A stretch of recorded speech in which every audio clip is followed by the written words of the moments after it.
পশ্চিমবঙ্গ রাজ্যের সমস্ত বেকার ছেলেমেয়েদের জন্য একটি বিশেষ সুখবর আছে। চলছে কলকাতা পুলিশের নিয়োগ।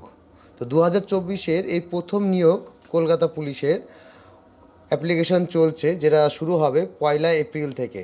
তো আজকের ভিডিওটা এই বিষয়টা নিয়ে আমি আপনাদের টোটালটা জানিয়ে দেবো। ভিডিওটা সম্পূর্ণভাবে দেখবেন। তো এই ভিডিওর মাধ্যমে আপনারা কীভাবে আবেদন করবেন, কি কি যোগ্যতা দরকার, কি কি হাইট লাগবে, কতটা কি লাগবে, সমস্ত বিষয়টা নিয়ে জানিয়ে দেওয়া হবে এই ভিডিওটার মাধ্যমে। সম্পূর্ণটা ভিডিওটা দেখবেন এবং আমার চ্যানেলটা যদি আপনার পছন্দ হয়ে থাকে বা আমার ভিডিওটা যদি আপনার পছন্দ হয়ে থাকে অবশ্যই সাবস্ক্রাইব করে দেবেন। তো সঙ্গে থাকুন, আমি টোটালটা জানিয়ে দিচ্ছি যে কী কী করতে হবে। Kolkata police constable recruitment 2024, Kolkata পুলিশের কনস্টেবল নিয়োগের আবেদন শুরু হয়ে গেল।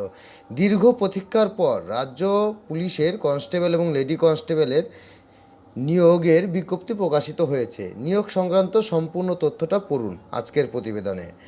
রাজ্যে মাধ্যমিক পাস চাকরি প্রার্থীদের জন্য বিরাট সুখবর। শেষ পর্যন্ত পশ্চিমবঙ্গ পুলিশের রিক্রুটমেন্ট বোর্ডের তরফ থেকে কনস্টেবল ও লেডি কনস্টেবল নিয়োগের বিজ্ঞপ্তি প্রকাশিত হয়েছে। এক্সাম বাংলার ব্রেকিং খবর অনুযায়ী অবশেষে রাজ্য পুলিশ কনস্টেবল এবং লেডি কনস্টেবল পদের নিয়োগ বিজ্ঞপ্তি প্রকাশিত হলো। যে কোনো ভারতীয় নাগরিক অর্থাৎ পশ্চিমবঙ্গের যে কোনো জেলার চাকরি প্রার্থীরা এখানে আবেদন জানাতে পারবেন। পুরুষ এবং মহিলা উভয়ই প্রার্থীদের জন্য এখানে শূন্য পদ বরাদ্দ করা হয়েছে। আবেদন এবং পরীক্ষা সংক্রান্ত সমস্ত তথ্য উল্লেখ করা হলো আজকের এই প্রতিবেদনে বা আজকের ভিডিওতে টোটালটা জানিয়ে দেওয়া হলো। পদের নাম কি আছে এখানে? পদের নাম আছে কনস্টেবল অ্যান্ড লেডি কনস্টেবল। মোট শূন্য পদ আছে 3734টি। এর মধ্যে আছে, আপনার একটু টোটালটা দেখবেন, এই আপনার টোটালটা মিলিয়ে আছে 3734টি। এখানে পুরুষ আছে 3464টি এবং মহিলা আছে 270টি। এখানে টোটালটা আপনার চারটা দেখিয়ে নিতে পারছেন। এইভাবে আপনাকে ওবিসির কোটা কতগুলো আছে টোটালটা দেখিয়ে দেওয়া হচ্ছে। তো এই চাকরির ক্ষেত্রে আপনার শিক্ষাগত যোগ্যতা কী কী লাগবে? আবেদনে ইচ্ছুক চাকরি প্রার্থীদের যে কোনো স্বীকৃত বোর্ডের বিদ্যালয়ের থেকে ন্যূনতম মাধ্যমিক পাস করা থাকতে হবে। উল্লেখ্য, আবেদনকারীকে অবশ্যই ভারতীয় নাগরিক হতে হবে। বাংলা ভাষা পড়তে, লিখতে এবং বলতে জানতে হবে। দার্জিলিং এবং কালিম্পং জেলার আবেদনকারীদের ক্ষেত্রে বাংলা ভাষা পড়তে ও লিখতে বলতে না জানলেও আবেদন করা যাবে। এটা শুধুমাত্র হচ্ছে যারা দার্জিলিং এবং কালিম্পং জেলার থাকবে তাদের জন্য এটা। তো বাকি সবার জন্য বাংলা পড়তে লিখতে জানতে হবে। বয়স সময় দিয়েছে 1 জানুয়ারি 2024 তারিখে। আবেদনকারীদের বয়স ন্যূনতম 18 থেকে সর্বোচ্চ 30 বছরের মধ্যে হতে হবে। সংরক্ষিত শ্রেণীর চাকরি প্রার্থীদের সরকারি নিয়ম অনুযায়ী বয়সের ছাড় দেওয়া হবে। তো এখানে শারীরিক যোগ্যতার কথা বলেছে। তো পুরুষ মহিলা বিভাগ ছাড়াও এবং তৃতীয় লিঙ্গের প্রার্থীদের এখানে সুযোগ দেওয়া হচ্ছে। নিম্নে সকল শ্রেণীদের টোটালটা জানিয়ে দেওয়া হচ্ছে। তো কী লিখেছে এখানে দেখবেন, চারটা টোটাল ভাগ করে দেওয়া আছে। তো যারা মেল আছে পুরুষ, তো তাদের সেই ক্ষেত্রে হাইটটা দিয়েছে 167 সেন্টিমিটার, ওয়েটটা দিয়েছে 57 কেজি এবং চেস্ট এখানে দিয়েছে বুকের এটা উইদাউট এক্সপেনশন, যদি না ফুলিয়ে 78 এবং বুকটা ফুলিয়ে 83। তো যারা আছে গোর্খা,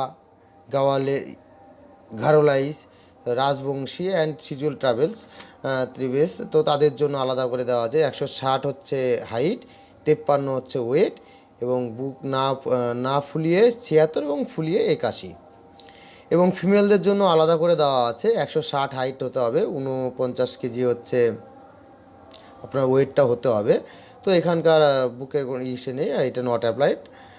আর গোর্খাদের জন্য আলাদা করে দেওয়া আছে, গোর্খা ঘরোয়াই রাজবংশীদের জন্য আলাদা করে দেওয়া আছে। 152 হচ্ছে তার হাইট হতে হবে সেন্টিমিটার, আর এদিকে হচ্ছে 45 হচ্ছে তার ওয়েট হতে হবে।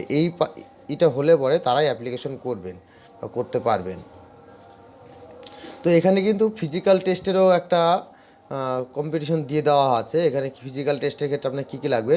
ছেলেদের জন্য লাগছে হচ্ছে 1600 মিটারের দৌড় হবে, 6 মিনিট 30 সেকেন্ডের মধ্যে এটা কমপ্লিট করতে হবে। মেয়েদের জন্য 800 মিটারের দৌড় আছে, যেটা 4 মিনিটে কমপ্লিট করতে হবে। আর যারা থার্ড জেন্ডার আছে জেন্ডারটা আছে তাদের জন্য 800 মিটার দৌড় 3 মিনিট 30 সেকেন্ডে শেষ করতে হবে।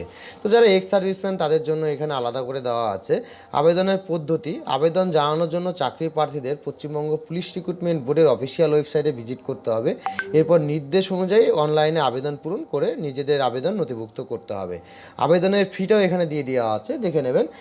জেনারেল ও ওবিসি প্রার্থীদের ক্ষেত্রে আবেদন ফি বাবদ 150 টাকা এবং প্রসেসিং ফি বাবদ 20 টাকা, মোট 170 টাকা জমা দিতে হবে। এসসি এসটি প্রার্থীদের ক্ষেত্রে আবেদন ফি দিতে হবে না, শুধুমাত্র প্রসেসিং ফি বাবদ 20 টাকা জমা করতে হবে।